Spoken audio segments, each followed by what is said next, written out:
बेटी का नाम सुन करके सर गाड़ लिया, सर उठा करके बैठा हुआ था, सर झुका लिया, इस तरह झुका लिया, इस मायूसी में झुका रहा है। महसूस ये हो रहा है कि इस साल बीवी ने पैदा किया, अगले साल यही पैदा करे। अब वो बेटी को गोद में लेने के लिए कोई औरत तैयार नहीं, न उसको नानी गोद में ले रही है, न दादी गोद में ले रही है। माँ बेचारी उस बेटी को जो आज पैदा हुई है गोद में लेकर के बैठी हुई है। तो माँ ने कहा करे नया बच्चा है, नई बेटी है, अल्लाह ने जो दिया, अल्लाह से जो मिला वही दिया। ये बेटी है, इसको गोद में तो ले लो। तो नानी गोद में लेते करके क्या कहती है, जब तुम कहती हो तो ले लेती हूं, वरना बेटे की बात तो कुछ और है। मुसाफा हो रहा है, सहाबी मुसाफा कर रहे हैं। अल्लाह के रसूल ने कहा कितने बेटे? कहा या रसूल अल्लाह सब आफत ही है, 10-10 बेटी, मर जाती तो अच्छा होता। अल्लाह के रसूल ने कहा अरे यह आफत नहीं है, ये राहत है, ये जन्नत है। तुमको अल्लाह ने बेटी का बाप बनाया।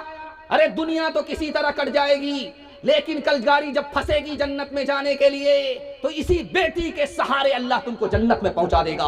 ये मुसीबत नहीं है, अगर ये मुसीबत होती तो मैं बेटी का बाप नहीं होता।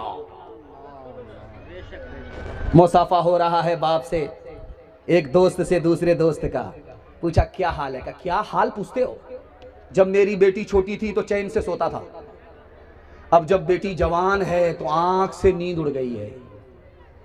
8 रिश्ते आए, वापिस हो गए, सब खा करके चले गए, रिश्ता मंजूर नहीं हुआ, वापिस हो गए। पीठ पीछे, पर्दे के पीछे बेटी सुन रही थी, बाप को सोने दिया, रात में जहर घोल करके पी गई। सुबह को बाप तो जिंदा उठा, बेटी का जनाजा उठ गया। हाथ उठाइए, वादा कीजिए अपनी शादी, अपने बेटे की शादी फ्री में करेंगे इंशाअल्लाह। हाथ उठा दीजिए। अच्छा माशाअल्लाह, देख लीजिए इनकी शादी हो चुकी है फिर भी हाथ उठाया है। अगर इनकी बीवी ने देख लिया हाथ उठाते, और घर में वो बड़का डराम होगा, रातों रात उसी में पैक कर देंगे, और ये कब उठेंगे? सीधे कयामत में उठेंगे। हाल न पूछे दर्द न बांटे इस जंगल के लोग, अपना अपना सुख है सबका, अपना अपना सोच। कोई नहीं जो हाथ बढ़ा कर गिरतों को ले था, बाहर से चुप चुप लगता है अंदर है कोहराम। बाहर से चुप चुप लगता है अंदर है कोहराम। दीवारों के इस जंगल में भटक रहे इंसान, अपने अपने उलझे दामन झटक रहे इंसान। अपनी बीती छोड़ के आए, अपनी बीती छोड़ के आए, कौन किसी के काम। बाहर से चुप चुप लगता है अंदर है कोहराम। इंशाअल्लाह गरीबों पर रहम करेंगे, अल्लाह आप पर मेहरबान होगा। बेटी में दिया है, बेटे में लेंगे, हाथ उठा दीजिए इंशाअल्लाह। खैर माशाअल्लाह। चाचा मैं आपसे मुलाकात करूंगा, मैंने आपको पहचान लिया। खैर जज़ाकल्लाह। 4 जवान एक जगह बैठ करके शेखी बगा रहे थे। एक जवान बोला कि मेरे दादा को एक भैंस थी, इतना दूध देती थी, इतना दूध देती कि पूरा मुड़बल्ला उसके दूध से खीर खाता था। दूसरा जवान बोला मेरे दादा को घोड़े का इतना बड़ा अस्तबल था कि घोड़ी को अगर बच्चा हो जाए और वो बच्चा अस्तबल से निकलना चाहे तो निकलने से पहले बूढ़ा हो जाता था। एक जवान बिशनपुर का था, वो बोला मेरे दादा को एक बहुत बड़ा लग्गा था, जब उसको पानी लेने की जरूरत पड़ती थी तो वो बादल से लगाता था और वहां से झाड़ लेता था। अब ये तीनों जवान बोलते हैं कि इतना बड़ा लग्गा रखता कहां था? कहा तुम्हारे दादा के अस्तबल में रखता था। जवानों के हवाले से पैगाम, जहमत तमाम, यही बगल में बनमनकी रेलवे स्टेशन है, रेलवे स्टेशन इतना खूबसूरत हो गया है कि देख करके दिल खुश हो जाता है। बनमनकी रेलवे स्टेशन, जवान बैग लेकर के गया, बाप से, माँ से, सास ससुर से कह करके जा रहा, मैं कमाने के लिए जा रहा हूँ पंजाब। रेलवे स्टेशन पर पहुंचा, अरे भाई क्या मामला है भाई, अरे इन लोगों खामोश कीजिए ना, क्या कह रहे हैं ये, अल्लाह अकबर। एक तो ऐसे हम लोग बहुत मुश्किल में, अरे क्या कह रहे हैं भाई, माइक वाले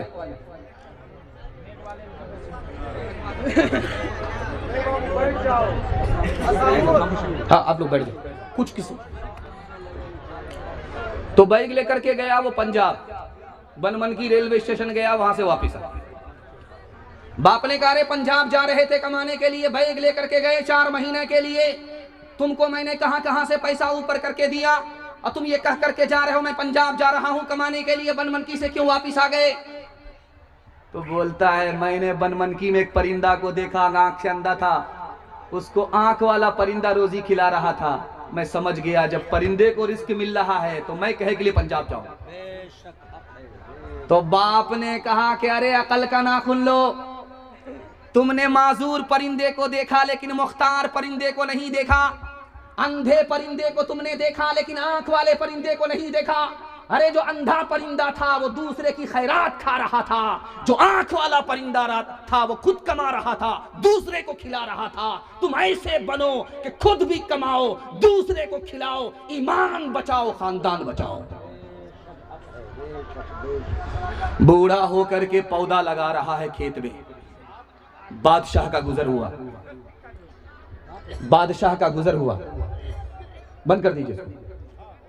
हाँ, बादशाह का गुजर हुआ तो उस बूढ़े को बादशाह ने कहा, रे बूढ़ा अभी पौधा लगा रहा है, फल खाना नसीब होगा? बूढ़े का जवाब सुनिए, 100 चोट सोनार की 1 चोट लोहार की। बूढ़े ने कहा कि मैं एहसान कर रहा हूं, मेरे बाप दादा ने हमारे लिए पौधा लगाया, उनको फल खाना नसीब नहीं हुआ, हमने खाया, मैं आप बाप दादा की जगह पहुंच गया हूं, मैं एहसान कर देता हूं, मैं पौधा लगा देता हूं, फल हमारे बेटे और पोते खा लेंगे। सुभान अल्लाह। बादशाह खुश हुआ और 1000 रुपए इनाम दिया। तो बादशाह आ रहा है भाई, आ रहा है, इस पर्ची का मैं पर्चा बना ही दूंगा। लाइए लाइए, ये 2 रुपया दिया है फातिहा का, आइए लाओ, तुम भी लाओ। दिल रख दो, जिगर रख दो, जेब झाड़ करके इधर रख। और वैसे सोहराब साहब आ ही रहे, कुछ बचेगा नहीं इंशाअल्लाह, ध्यान से सुनिएगा, जल्दी से निकल। तो बूढ़ा मुस्कुरा रहा, तो बादशाह ने कहा, हंसते क्यों? कहा, हुजूर आपने कहा फल खाना नसीब नहीं होगा, मैंने तो अभी पौधा ही लगाया है, 1000 रुपया हमको मिल गया। सुभान अल्लाह। बादशाह ने कहा, 1000 रुपया और इनाम दो। 1000 रुपये जब और इनाम मिला तो वो और हंस रहा है। तो बादशाह ने कहा, आप क्यों हंसते हो? कहा, हुजूर सबको पौधा से एक ही बार फल मिलता है, हमको डबल डबल मिला। कहा कि 1000 रुपया और इनाम दो। वजीर ने कहा, हुजूर जल्दी से यहाँ निकलिए वरना ये बूढ़ा इतना चालाक है, पूरा बटुआ खाली कर देगा। उकाबी रूह जब बेदार होती है जवानों में, नजर आती है उनको अपनी मंजिल आसमानों में। न हो नौमीद नौमीदी ज़वाले इल्मो इरफा है, उम्मीदें बर्द मोमिन है खुदा के राज़दानों में। नहीं तेरा नशीमन कसरे सुल्तानी के गुंबद पे, नहीं तेरा नशीमन कसरे सुल्तानी के गुंबद पे, तो शाही है बसेरा कर पहाड़ों की चट्टानों में। सबक पढ़ फिर सदाकत का, अदालत का, शुजाअत का। सबक पढ़ फिर सदाकत का, अदालत का, शुजाअत का। ले आ जाएगा तुझसे काम दुनिया की इमामत का। जवानों के हवाले से आखिरी पैगाम, हमारे जवान यहां से लेकर के वहां तक सुनने के लिए तैयार। जोश के साथ हाथ उठाइए इंशाअल्लाह। बूढ़े लोग गलती से हाथ मत उठाइएगा, आप लोग दोबारा जवान होने वाले नहीं, सीधा जन्नत में जाकर के जवान होंगे। हूर से आपका जरूर निकाह होगा, लेकिन यहां कोई चांस नहीं। ये आ रहा है नया साल, और से जरूर नया साल आ रहा है। ये 2025 खत्म होने वाला है और 2026 आने वाला है। उस दिन मुर्गी बहुत ज्यादा बिकती है, अल्लाह अकबर, पूरा फार्म खाली हो जाता है। ये जानती है मुर्गी कहां जाती है? ये चखना में जाती है। अल्लाह, अब गौर कीजिए, 2026 आ रहा है, 2025 खत्म हो रहा है। 2026 का बिस्मिल्लाह हमने खराब किया, चखना लिया, दारू पिया, जश्न मनाया, बिस्मिल्लाह खराब करके बैठे और उम्मीद लगा करके हैं कि 2026 बहुत अच्छा जाएगा। मैं सीने पर हाथ रख करके पूछता हूं, जब बिस्मिल्लाह खराब हो गया तो अंजाम कैसा होगा? बेशक बेशक। ध्यान से रखिएगा कि बहुत बड़ा जवान, बहुत बड़ा पियक्कड़, अल्लाह एक बहुत बड़े आलिम के पास आया, कहा कि मैं मुसलमान होना चाहता हूं लेकिन बहुत बड़ा पियक्कड़ हूं। जैसे ही मुसलमान बनूंगा दारू का एक कतरा हमको नहीं मिलेगा, हराम हो जाएगा। तो आलिम बड़े समझदार थे, उसने मंतिक से कहा, अरे मुसलमान हो जाओ, कलमा पढ़कर मुसलमान हो जाओ, कौन देखने के लिए गया, दाया पिया पीते रहना। बड़ा खुश हुआ, सुभान अल्लाह। एक पंथ दो काज, एक तीर दो शिकार, मुसलमान भी बन जाऊंगा, दारू भी पीता रहूंगा। जैसे ही कलमा पढ़कर मुसलमान हुआ, दारू की तरफ हाथ बढ़ाया, उन्होंने कोड़ा निकाला कि 80 कोड़े मारूंगा। हाथ खींच करके अफसोस कर रहा, बेकार इस्लाम में दाखिल हो गया, दारू तो हराम है, पी नहीं सकते। तो सोचता है कि अब जहां थे वहीं चले जाते। ईसाई थे, ईसाई बन जाते। उन्होंने तलवार निकाला कि अगर ईसाई बने तो 2 टुकड़े कर दो। तो कहता है सुभान अल्लाह, माशाअल्लाह, मेरा दादा नसीहत करते करते कब्र में पहुंच गया, दारू नहीं छोड़ा सका। कुर्बान जाऊं इस्लाम के ऊपर, कलमे के ऊपर, कि एक कलमा क्या पढ़कर मुसलमान हुआ, जिंदगी भर की दारू आदत से निकल गई। सुभान अल्लाह, सुभान अल्लाह। हजरत उमर ने कहा, वो जवान नजर नहीं आ रहा, कहां है वो जो सुरमा लगा करके, टोपी पहन करके, नया कुर्ता पहन करके, मुअत्तर हो करके, तकबीर उला पहली सफ में नमाज पढ़ता था? वो कहां गया? वो तो रमजान के बाद ऐसे गायब हो गया है जैसे गधे के सर से सिंह गायब हो गया। कहां गया?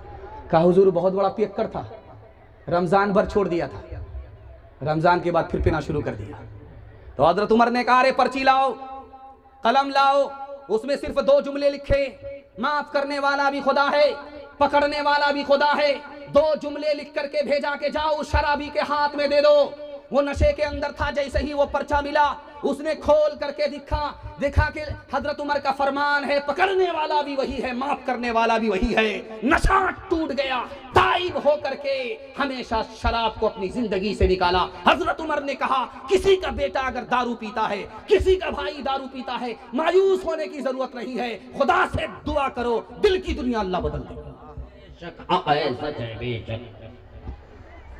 मिर्जा जिगर मुरादाबादी बहुत बड़े शायर थे। जब वो जलसा में आते थे शेर पढ़ने के लिए तो 1 गिलास पहले दारू पीते थे, उसके बाद शेर पढ़ते थे। तो जलसे में हजरत थानवी आए, कहा कि शायर साहब आप नबी की नात पढ़ते हैं, दारू पीते अच्छा नहीं लगता, तौबा कर लिया। डॉक्टर ने कहा कि अरे दारू शुरू कर दो, 3 साल जिंदा रहोगे, अगर दारू छोड़ दोगे 1 ही साल में मर जाओगे। देखिए कितना बड़ा इम्तिहान है। दारू छोड़ करके बैठे और आकर के डॉक्टर कह रहा है दारू पीना शुरू करो, दारू तुम्हारे लिए दवाई है, 3 साल जिंदा रहोगे, अगर दारू छोड़ दोगे 1 साल में मर जाओगे। तो उस मर्दे मुजाहिद की जवां मर्दी पर कुर्बान जाइए। उसने कहा जब छोड़ दिया तो छोड़ दिया। 3 साल की जिंदगी को मैं लात मारता हूं जो खुदा की नाफरमानी में गुजरे, मैं 1 साल की मौत को पसंद करता हूं जो खुदा की इताअत में गुजरे। जिंदगी भर के लिए तौबा कर दिया। हाथ उठाइए, वादा कीजिए खुद भी बचेंगे और पूरे समाज को दारू से बचाएंगे इंशाअल्लाह। कौम से मैं की सिफारिश क्या करूं, कौम से मैं की सिफारिश क्या करूं, नेक को शैतान कर देती है ये। कौम से मैं की सिफारिश क्या करूं, नेक को शैतान कर देती है ये। एक जौहर है फकत उसमें मुफीद, एक जौहर है फकत उसमें मुफीद, खुदकुशी आसान कर देती है ये। जवानों के हवाले से पैगाम खत्म हो गया। हिंदू मुसलमान भाईचारा के हवाले से आपकी खिदमत में पैगाम आ रहा है। यहां से लेकर के वहां तक सुनने के लिए तैयार? हाथ उठा दीजिए इंशाअल्लाह। जब डॉक्टर जवाब दे देगा तब दारू छोड़ देंगे। हाथ उठा दीजिए इंशाअल्लाह। मैं आपका पीछा छोड़ने वाला नहीं, जब तक मैं कुर्सी नहीं छोड़ूंगा तब तक आपका पीछा नहीं छोड़ूंगा। और आप लोग इतना टिकटिकी बांध करके मुझको गौर से देख रहे हैं, आंख फाड़ फाड़ करके देख रहे हैं, मुझे डर लग रहा कहीं आपकी नजर न लग जाए। लेकिन मैं भी चालाक आदमी हूं, दम करके बैठा हूं, काला कुर्ता पहन करके बैठा। लगाइए आप कितनी नजर लगाते हैं।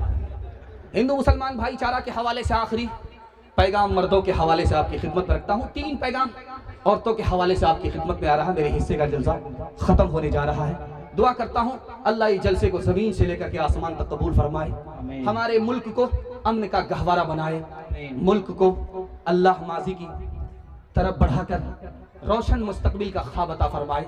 ध्यान से सुनिएगा, तेजी के साथ निकल जाएगा। जब जुमा से आप निकलेंगे, जुमा पढ़ करके, तो आप जब जुमा पढ़ करके निकलेंगे दरवाजे पर देखिएगा हट्ठा कट्ठा उल्लू का पट्टा, भीख का कटोरा हाथ में रहेगा, बोलेगा अल्लाह के नाम पर दे दो, मौला के नाम पर दे दो, अल्लाह के नाम पर दे दो।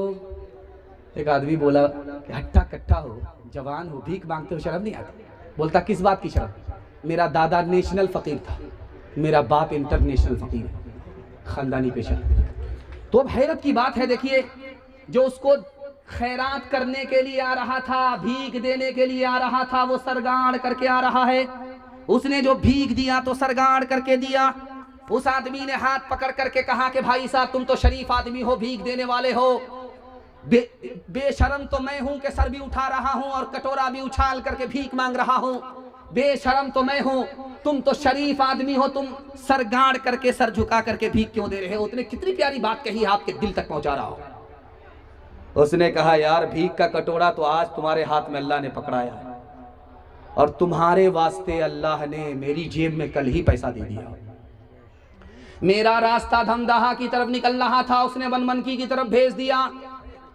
मैंने तुम्हें भीख दिया, ये मेरा कमाल नहीं है, उस मालिक का दिया हुआ पैसा था, उसी मालिक की तौफीक से मैंने दिया, सरगाड़ करके इसलिए दिया। काम तो उस मालिक ने बनाया, नाम मेरा हो रहा है, इसलिए शर्म आई, सर झुका करके भीख दे रहा हूं। किससे सीखे खान जी ऐसी अनोखी देन, किससे सीखे खान जी ऐसी अनोखी देन, दाम गिरा से देवत हो, दाम गिरा से देवत हो, नीचे राखो ने, नीचे राखो ने,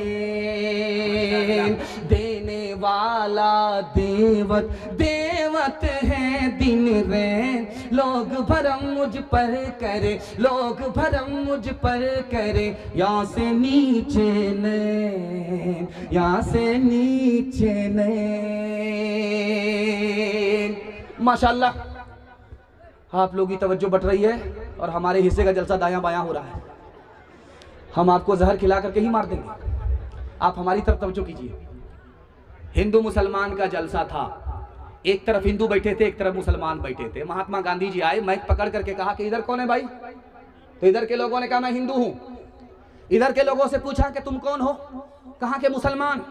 हिंदू मुसलमान दोनों का जलसा, महात्मा गांधी जी के माइक में, हाथ में माइक, दोनों को सबक दिया कि तुम हिंदू हो, मैंने हिंदू से हाँ को निकाला, तुम मुसलमान हो, हमने मुसलमान से मीम को निकाला, हाँ को जब मीम से मिलाया तो हम हो गया, कि हिंदू बाद में हो, मुसलमान बाद में हो। ये बात याद रखो दोनों, कि दोनों का वतन एक है, दोनों अलग अलग नहीं हो, दोनों हम हो, हिंदुस्तानी हो, दोनों का मोहल्ला एक है, वतन एक है, मुल्क एक है, तो अलग कभी मत होना।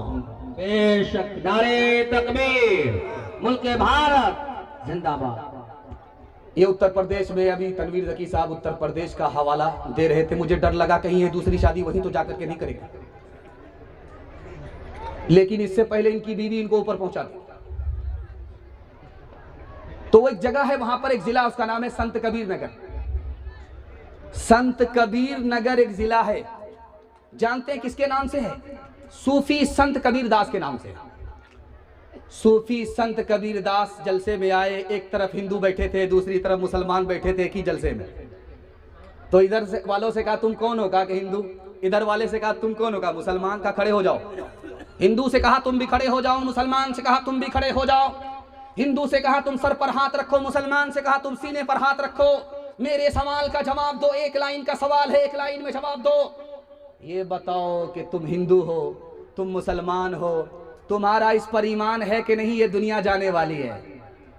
तो जो हिंदू सर पर हाथ रख करके खड़ा था वो बोला कि हाँ दुनिया जाने वाली है। मुसलमान से कहा कि बताओ तुम्हारा किस पर ईमान है कि दुनिया जाने वाली है? उसने कुरान की आयत को पढ़ करके सुनाया, कुल्लु मन अलैहा फान, ये दुनिया जाने वाली है। हिंदू मुसलमान दोनों को कबीर दास ने कितना शानदार सबक दिया इत्तिहाद का। ये बात याद रखो, तुम हिंदू हो तुम भी याद रखो, तुम मुसलमान हो तुम भी याद रखो, जो चीज जाने वाली होती है उस पर कोई झगड़ा नहीं करता। चार लड़की कुएं से पानी भर रही थी, मरहूम अमीर खुसरू गुजर रहे थे। तो लड़कियों से कहा पानी पिला दो। तो लड़कियों ने कहा फ्री में पानी आपको नहीं मिलेगा, आप शायर आदमी, पहले शेर पढ़िए उसके बाद पानी मिलेगा। तो मरहूम ने पूछा कि फरमाइश बताओ। तो एक लड़की ने कहा मुझको खीर खाना पसंद है, खीर पर मिश्रा कह दो। दूसरी लड़की ने कहा कि मेरी माँ चरखा चलाती है, कपड़ा बुनती है, चरखा पर मिश्रा कह दीजिए। तीसरी लड़की ने कहा कि मेरे घर में कुत्ता है, रात भर जागता है, घर की हिफाजत करता है, कुत्ते पर मिश्रा कह दीजिए। चौथी लड़की ने कहा कि मेरा बाप मुहर्रम में दारू पी करके ऐसा ढोल बजाता है दोनों तरफ से फट जाता है, ढोल पर मिश्रा कह दीजिए। चार लड़की की फरमाइश को अमीर खुसरू ने पेश किया। खीर पकाई जतन से चरखा दिया जलाए, खीर पकाई जतन से चरखा दिया जलाए, आया कुत्ता खा गया, आया कुत्ता खा गया, बैठ के ढोल बजा, ला पानी पिला, ईश्वर अल्लाह तेरे नाम सबको सम्मति दे भगवान।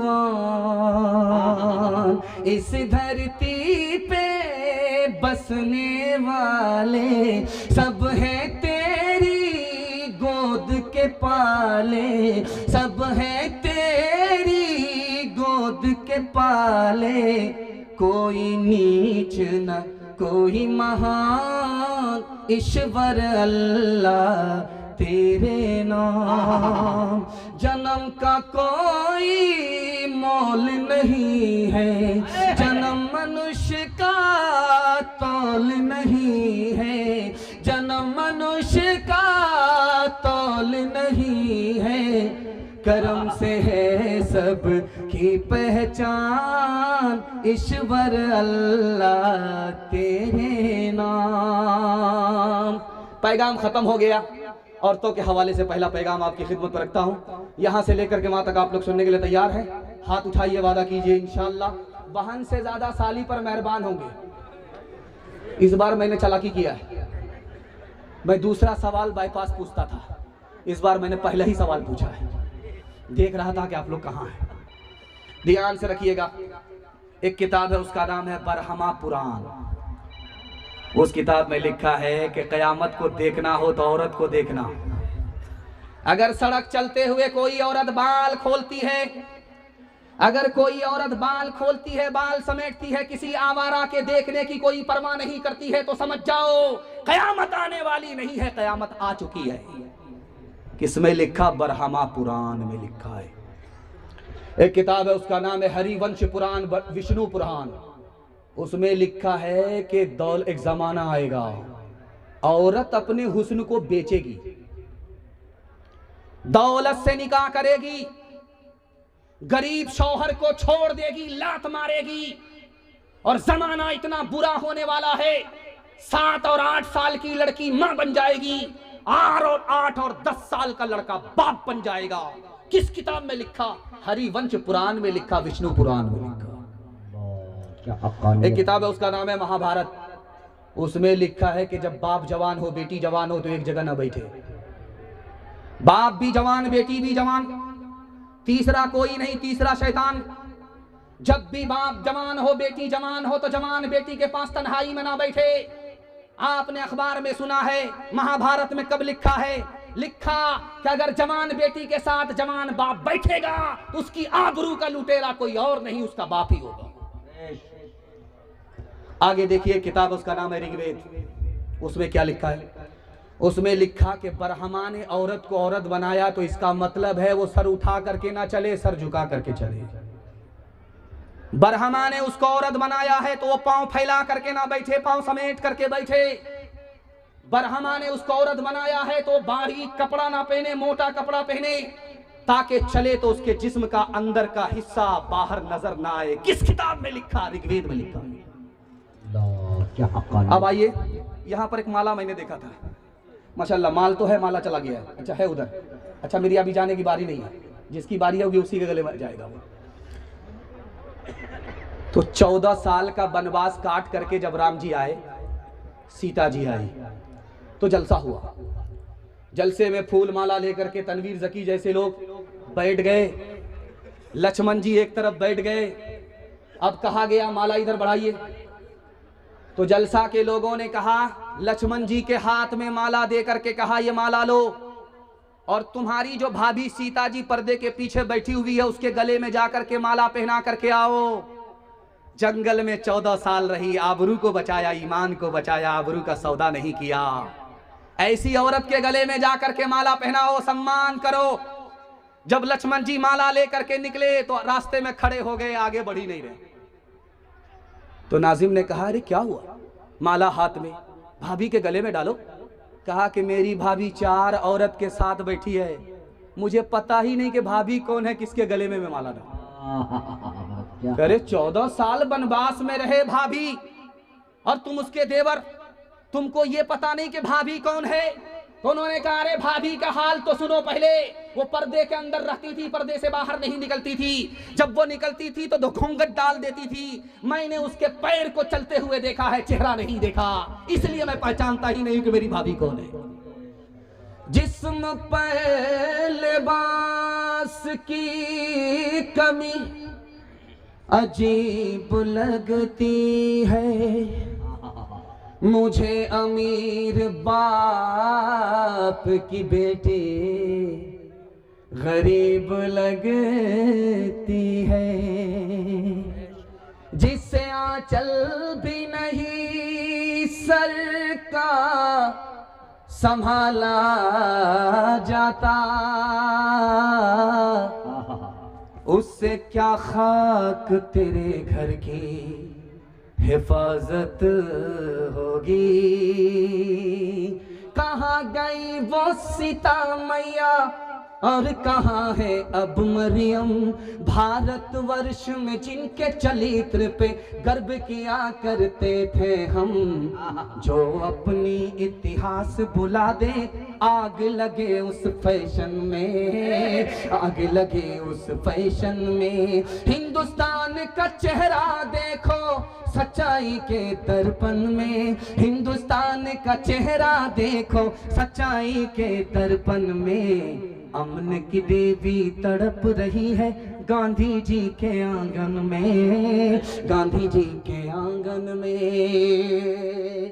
पैगाम खत्म हो गया। आखिरी पैगाम मियाँ बीवी के हवाले से आपकी खिदमत में रखता हूँ। जहमत तमाम हाथ उठा दीजिए। अपनी बीवी पर सितम नहीं करेंगे, करम करेंगे। हाथ उठा दीजिए इंशाअल्लाह। अपनी बीवी को सर पर बिठाएंगे, हाथ उठा दीजिए इंशाअल्लाह। यहाँ तक उठा करके रखा है और समझ रहा था कोई देख नहीं रहा है।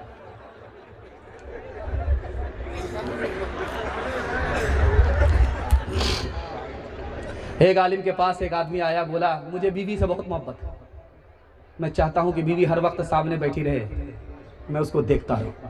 एक आदमी बोला कि बहुत बड़ा जोरू का गुलाम लगता है। तो हजरत ने फरमाया माशाअल्लाह तकवा में बहुत ज़्यादा इजाफा हो रहा है। सुभान अल्लाह, तकवा में इजाफा हो रहा है। अल्लाह के रसूल की मजलिस है, सहाबी खड़े हुए, या रसूल अल्लाह दुनिया की सबसे बड़ी दौलत बताओ, उसको मैं हासिल करूंगा। अगर सोना है तो सोना हासिल करूंगा, चांदी है तो चांदी हासिल करूंगा, जमीन है तो जमीन हासिल करूंगा, मकान है तो मकान हासिल करूंगा। आपने फरमाया कि तुम जिसको दौलत समझते हो उस दुनिया की सबसे बड़ी दौलत नहीं है, उस दौलत को हासिल करो। नेक औरत हो, दीनदार औरत हो, ये सोना चांदी दुनिया की हर दौलत से बढ़कर के हासिल ये है, इसको हासिल करो, दुनिया की सबसे बड़ी दौलत हासिल है। बेशक हक है, सच है। लुकमान हकीम से पूछा कि आप तो हकीम हैं, जड़ी बूटी आपको बताती है कि कौन सी दवाई में किसका इलाज है, ये बताओ कि कोई ऐसी दवा है जिसका फायदा ही होता है, नुकसान नहीं होता। तो उन्होंने कहा कि मैं लुकमान हकीम हूं, 4000 नबी को मैंने अपनी आंख से देखा है, मेरी उम्र का अंदाजा लगा लो मैं कितना पुराना आदमी हूं। जड़ी बूटी खुद मुझसे शहादत देती है कि मैं फलां बीमारी का इलाज हूं। मैंने पूरी जिंदगी में 2 दवाई का तजर्बा किया है, उसका साइड इफेक्ट नहीं है, उसका फायदा ही फायदा है, नुकसान नहीं है। मोहब्बत और इज्जत 2 ऐसी दवाई है, इसका फायदा ही होता, नुकसान नहीं होता। इतने बड़े मजमे में मैं हाथ जोड़ करके एक दवाई के लिए मैं आपसे कह रहा हूं, उसका इस्तेमाल कीजिए आप। आपकी बीवी अगर आप नाफरमान है, आप उससे परेशान है, तो उसके लिए आप 2 दवाई का इस्तेमाल कीजिए, उससे मोहब्बत कीजिए, उसकी इज्जत कीजिए। पत्थर भी मोम हो जाएगा, पत्थर भी मोम हो जाएगा। ये बिशनपुर में एक आदमी जलसा सुनने के लिए आया, तो हजरत ने माइक पकड़ करके बोला कि देखो ये पैसा जेब से निकालना आसान काम नहीं है। जो लोग खैरात करते हैं पैसा 70 शैतान रास्ता रोकता है। अगर ये 200 रुपए आया है तो 70 शैतान को शिकस्त दिया है, तब ये 200 रुपए आया है। तो बिशनपुर का एक आदमी सुन रहा था, बोला अच्छा शैतान रास्ता रोकता, आज मैं शैतान को पछाड़ करके आऊंगा, 10,000 रुपया इस मदरसे को खैरात करूंगा, देखता हूं कौन शैतान मेरा रास्ता रोकता है। जैसे ही घर में पहुंचा, संदूक खोल करके जो पैसा निकाल रहा था 10,000 की गड्डी, बीवी आ गई। कहा क्या कर रहे? का मसला मालूम किया है, मौलवी साहब ने बताया है, खैरात करोगे इतना पाओगे। कहा तुम मौलवी के चक्कर में पड़े हो, तुम्हारा भी इलाज करेंगे, तुम्हारे मौलवी का भी इलाज करेंगे। जो पैसा जहां रखा हुआ है वहीं रखो। वहां से जो वापिस आया तो सामने बैठ गया, मुंह लटका करके, सर झुका करके बैठा हुआ है। हजरत ने पूछा अरे सर उठा करके गए थे क्या, शैतान को पछाड़ करके आएंगे? वहां से आए तो सर झुका करके बैठ गए, तो क्या कहता है हजरत, मैंने शैतान को तो पछाड़ दिया, शैतान की खाला से हार गया। कौन किसका, कौन किसका हबीब होता है, कौन किसका रकीब होता है। यूं ही बन जाते हैं वहाँ रिश्ते, यूं ही बन जाते हैं वहाँ रिश्ते, जहाँ जिसका नसीब होता है, जहाँ जिसका। मेरे हिस्से का जलसा मुकम्मल होने के लिए जा रहा है। मैं चाहता हूं कि दुनिया ही में आपको जन्नत का टिकट मिल जाए। 3 वादा आप दीजिए हमसे, जिंदगी भर के लिए जलसा कामयाब। हजरत आ चुके हैं, हजरत आ चुके, देख रहे सर गाड़ करके बैठे, वरना मेरा ही नंबर आ जाएगा। वो अंदर अंदर झुक करके अगर बद्दुआ कर दी, मेरा निकलना भी मुश्किल हो जाएगा। इसलिए देख लीजिए, वो हमारे पीर साहब हैं, उनका लिहाज करना पड़ेगा। देखिए मिनहाज कह रहे हैं कि वो काली गोरी का किस्सा सुना दीजिए, लेकिन लंबा हो जाएगा, एक तो वक्त अच्छा हारून रशीद के दरबार में 2 लड़कियां हैं, कहा कि हमको नौकरी चाहिए। कहा कि नौकरी? तो बादशाह ने सोचा बेवकूफ बना देते। कहा कि सीट एक ही है और उम्मीदवार 2 हैं, किसी को देंगे किसी को नहीं देंगे, किसी का दिल रहेगा किसी का दिल टूटेगा, किसी को नहीं मिलेगा। तो लड़की उससे ज्यादा चालाक थी। इसमें परेशान क्यों होते हैं, इम्तिहान करा लीजिए, जो पास करे उसको दे दीजिए, जो फेल करे उसको बर्खास्त कर दीजिए। वो मंतिक से निकालना चाहते थे, इसने फलसफे से फंसा लिया। तो बादशाह ने सोचा कि इस काली और गोरी का झगड़ा करा देते, और हम लोग झगड़े और रगड़े को देखते। उसने कहा कि काली से कहा कि तुमको साबित करना होगा तुम गोरी से अच्छी हो, तुमको नौकरी मिलेगी। गोरी से कहा कि तुमको साबित करना होगा कि तुम काली से अच्छी हो, तुमको नौकरी मिलेगी। तो झट से गोरी ने कहा, मोती सफेद है, कीमत है उसकी लाखों, और कोयला है काला, पैसों में ढेर पाले। अल्लाह के नेक बंदों का मुंह सफेद होगा, और जो दो ज़ख़ी होंगे मुंह के होंगे काले। तो काली खड़ी हो गई, क्या हुजूर, एक तरफ से अगर आप सुनेंगे, एक तरफ से सुन करके फैसला करेंगे तो फैसला इंसाफ पर नहीं होगा, इंसाफ का खून होगा। मेरी तरफ से भी सफाई सुन लीजिए, वो सूरत वाली है, मैं सीरत वाली हूँ। उससे आंख ठंडी होती है और मुझसे दिल खुश होता है। उसने कहा है, मुश्क नाफकाली कीमत में बेशगाली, रोई सफेद है, पैसों में ढेर पाली, आंखों की पुतली काली है, नूर का वो चश्मा, और आंख की सफेदी है नूर से वो खाली। अब गोरी ने सोचा मैं खामोश रहूंगी, मुकदमा हार जाऊंगी। उसने झट से कहा, रुखे मुस्तफा है रोशन, दांतों में है उजाला। और झट से काली ने कहा, और जुल्फ उनकी काली, कमली का रंग काला। बादशाह कह रहा क्या चल रहा है? कहा हुजूर पहले तो झगड़ा चल रहा था, अब यहां से रगड़ा चल रहा है। तो झट से गोरी ने कहा, कागज सफेद हैं कुरान पाक वाले। तो गोरी ने काली के सवाल पर गोरी ने जवाब दिया, और उन पे जो लिखे हैं कुरान के हर्फ काले। तो गोरी कहाँ सांस लेने वाली थी, उसने अगला मिसरा कहा, मीलाद का जो दिन है रोशन वो बिल यकीन है। तो झट से लोहार की चोट मारी काली ने। उसने कहा, मेराज की जो शब है काली है या नहीं है। नारे तकबीर, हजरत मुफ्ती सादुल नजीम साहब। बादशाह वजीर से करा क्या हो रहा है? कहा हुजूर पहले तो झगड़ा रगड़ा चल रहा था, अब यहाँ से मुशायरा चल रहा है। बखेड़ा तो आप ही ने खड़ा किया, अब थोड़ा सा सब्र कर लीजिए, देखिए ऊंट किस करवट पे बैठता है। तो गोरी ने बड़े प्यार से खिताब किया है बादशाह को, इंसाफ कीजिएगा, कुछ सोचिएगा प्यारे, सूरज सफेद रोशन, तारे सफेद सारे। अब गोरी के बाद बादशाह ने काली को जो देखा, तो काली ने और प्यारे लहजे में बादशाह को मुखातब किया है, इंसाफ कीजिएगा है आप अक्ल वाले, काला खिलाफ काबा हजरत बिलाल काले। सुभान अल्लाह, सुभान अल्लाह। बादशाह के मुंह का थूक उड़ गया। वजीर ने कहा, हुजूर जल्दी से दोनों को नौकरी दे दीजिए, वरना कयामत की सुबह तक मुशायरा जारी रहेगा। काश के तुम राबिया बसरी का चलन अपना लो, खुद चला आए खिंचा काबा जियारत के लिए, खानादारी भी संभालो तुम मुसलमान बनकर, रहमते हक भी सिमट आएगी बरकत के लिए, वो भी इस्लाम की बेटी थी जो पहली शब में कर दिया दूल्हा जो दादी ने की अजमत के लिए। 3 वादे पर खड़े हो जाइए, जिंदगी भर के लिए जलसा कामयाब होगा। हाथ उठाइए, वादा कीजिए अल्लाह की इबादत करेंगे इंशाअल्लाह, रसूलुल्लाह की इताअत करेंगे इंशाअल्लाह, मखलूक की खिदमत करेंगे इंशाअल्लाह।